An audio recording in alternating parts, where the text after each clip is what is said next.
Hello, and today I'd like to talk to you about the secure encrypted chat application of the Bluelight-Crypto encryption system. It really is a strong system because it uses two encryption standards. It uses both AES 256 and Blowfish 64 together. So when you first come into this tab page, you see a number of windows here. This one here is a contacts window, and we'll populate this with some contacts in a minute. You see the message window here, which is the window where I will construct a message to send to the other party or parties I'm chatting with, and the chat window here. Now there's also a box here for your name, so I'll put my name in here, which is Mark. This name only appears locally within this chat window. It's not transmitted to the other parties. You'll also notice that my PC IP address is brought up here on this box. And this is useful then to communicate this to the other parties you wish to chat to, because they'll need to put this information into their contacts. So in order for the chat session to work properly, everybody must have the same password. The password is used to generate a strong key, and with the right key, and if everybody has the same key, then the encryption and decryption of the message will work properly. So the key is set up in the Advanced Settings tab here. We've set up a password chat, C-H-A-T, and that will then generate a very strong key. Now while we're here, it's also worth noting that each person who wants to be involved in the chat has to set up their own unique port address here, the receive port. We have here the default 5802. Today I have Bob and Alice, Bob on one PC, Alice on another PC, and so they will have unique chat receive port numbers, and I'll add that into their contact details in a minute. So we go back to the chat page here. So let's go ahead and add Alice and Bob into the contacts here. Press the add a contact button here and a window pops up. And so let's put Alice in first. Alice, and her IP address is 192.168.1.110, and she's set up on port 9801. So this is what she's set up in her advanced settings on her application. Let's say she's a friend, add her in. And we've also got Bob on another PC. Bob, his IP address is 192.168.1.106, and his port address is 8801. Add him in.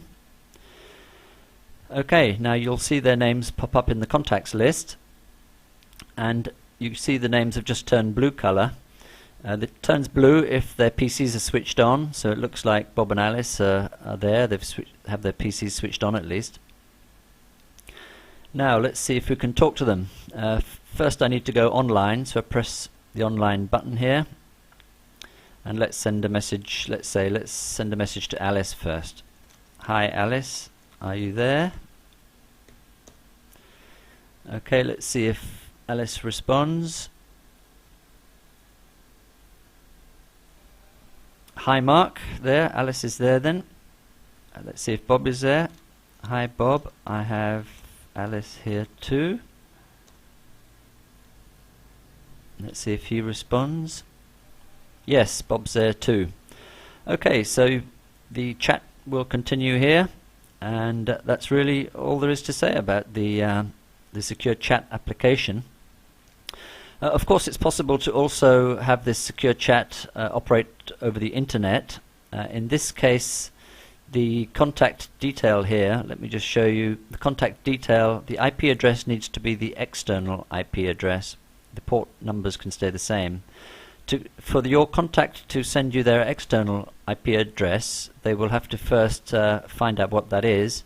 They can find out what it is by going to a website such as IP Chicken and finding out what their external IP address is. Then you will need to add this here.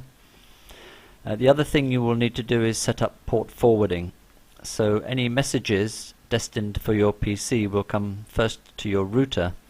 So your router needs to know that messages for a particular port number need to be sent to your particular local IP address, and that's done in port forwarding. If you look at the information tab here on the bottom right of this page, some text will come up, and you can scroll down and you can read here about how to connect to the internet, how to do the port forwarding. It's really fairly straightforward.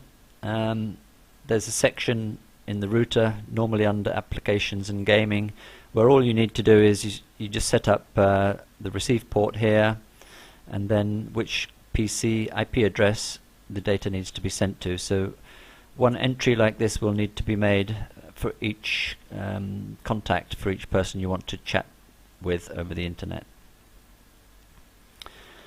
Okay, that's really about it. I can just quickly show you here. There's the edit contacts button, or you can right click on the contact to edit any changes, like the IP address may change. If you don't have your PC set up for a static IP address, then each time your router is powered on and off, you may get a different IP address. You can delete checked contacts, and you can of course add contacts. So that's really all there is to it. It's fairly straightforward. Thanks for listening.